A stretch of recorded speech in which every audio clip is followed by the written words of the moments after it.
Tokoya, avant tout, c'est l'histoire d'un couple de deux personnes qui ont beaucoup voyagé et qui sont un peu, même beaucoup, tombés amoureux de Marseille et qui sont arrivés en 2007 maintenant et se sont dit c'est ici qu'on veut s'installer.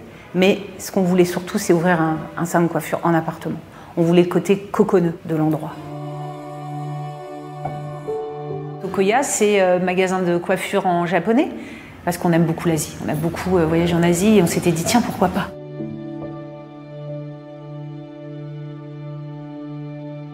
On a choisi et longtemps cherché une véritable marque, surtout par rapport aux odeurs qui nous rappelaient aussi encore une fois nos voyages. On travaille avec Owe et ce sont des produits italiens qui justement nous ressemblent, ils sont éco-responsables, c'est des produits qui sont faits en Italie, qui traitent bien l'humain, qui traitent bien la terre. Ça nous ressemble aussi.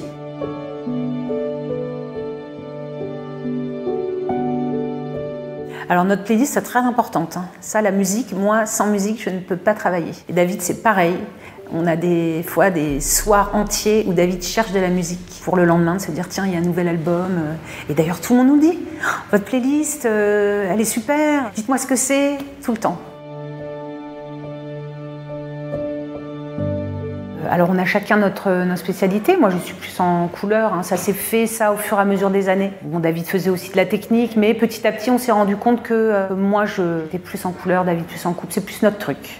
Et je suis moins en coupe maintenant et c'est ça qui fait que tous les deux, ça fait vraiment un tout. C'est ce qui plaît aux clients d'ailleurs, parce que c'est vrai quand elles arrivent, Laurence c'est la coloriste et David c'est le coupeur.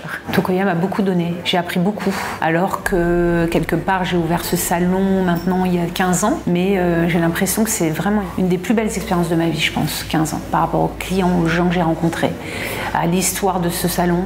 Franchement, je pense que ça c'est quelque chose qui restera et puis c'est pas fini, il y a encore de longues années.